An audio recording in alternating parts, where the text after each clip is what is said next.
न्याय दिलाने के लिए, क्योंकि अभी तक ये जानकारी नहीं हुई कि पहली हत्या प्रेम यादव की कैसे हुई और क्या सरकार छिपाना चाहती है।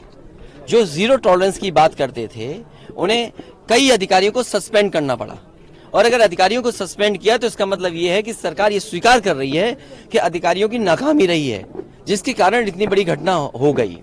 और फिर पारिवारिक चीजों में हम क्यों उलझें कि एक भाई ने जमीन बेच दी, वो भाई जमीन देने को तैयार है, तो ये जमीन का विवाद तो अलग बात है, लेकिन आखिरकार पीछे कौन है, और फिर सरकार आखिरकार क्यों इसका राजनीतिक लाभ लेना चाहती है, सरकार क्यों राजनीतिक लाभ उठाना चाहती है। जीरो टॉलरेंस की बात जो करते हैं उन्हें कम से कम पूरा का पूरे दोनों परिवारों को न्याय दें।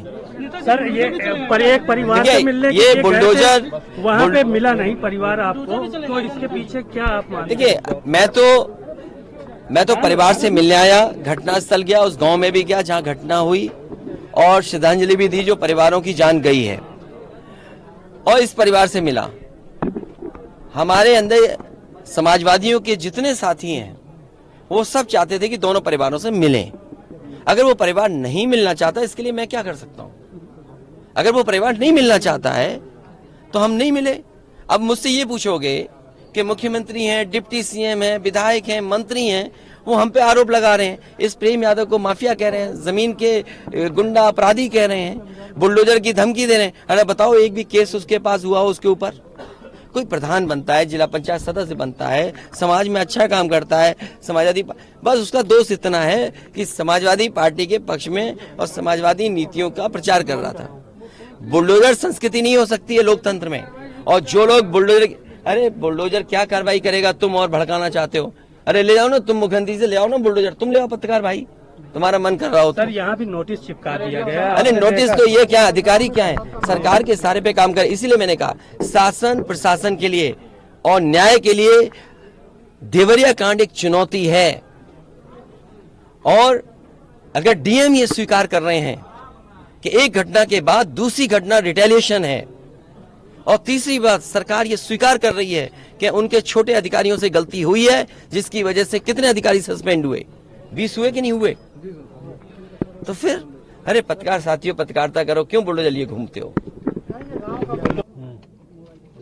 कि आप लोगों ने लगातार घटना के बारे में समय समय पर जानकारियां दी। देवरिया कांड शासन प्रशासन और न्याय के लिहाज से बहुत ही महत्वपूर्ण है, और जिस तरह की घटना हुई है, हम सभी लोग उस मिलकर के उस घटना का निंदा करते हैं। ऐसी दर्दनाक घटना उत्तर प्रदेश में देखने को नहीं मिली। इधर ऐसी घटनाएं नहीं हुई थी कि जहां पर इस तरह का घटनाक्रम हो कि लोगों की एक साथ इतने लोगों की जान चली जाए। जिस समय घटना हुई उसके बाद सभी चैनल, टीवी और सबने जानकारी देना शुरू कर दिया। मुझे याद है, मैंने डिस्ट्रिक्ट मजिस्ट्रेट का वो बयान सुना जिसमें यहाँ के डिस्ट्रिक्ट मजिस्ट्रेट ने कहा कि घटना के बाद रिटेलिएशन में दूसरी घटना हुई है। तो ये विषय शासन प्रशासन और न्याय के लिए महत्वपूर्ण इसलिए बनता है कि अभी तक सरकार जो जीरो टॉलरेंस की बात करती थी, घटना पहली कैसे हुई उसकी भी सच्चाई अभी तक सामने नहीं ला पाए।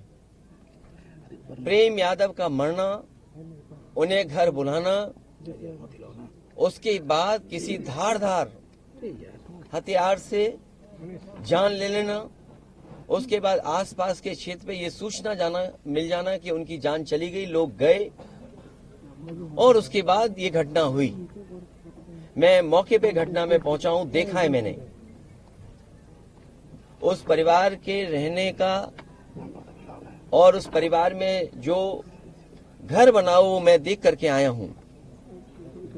वो घर और ये घर जहां प्रेम यादव थे दूर था। आखिरकार किन परिस्थितियों में वहां जाना पड़ा उन्हें, क्या वजह थी कि सुबह ही सुबह वो मौके पे चले गए?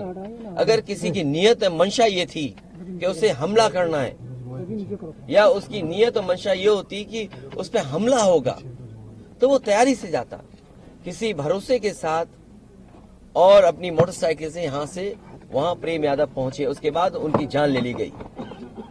मैं यही कहना चाहता हूं इस मौके पर, मुख्यमंत्री जी का गृह जनपद है, मंडल मत बोलिए, क्योंकि दूसरा जिला, बगल का जिला भी घर मानते हैं। नमस्कार, मैं हूं मानक गुप्ता।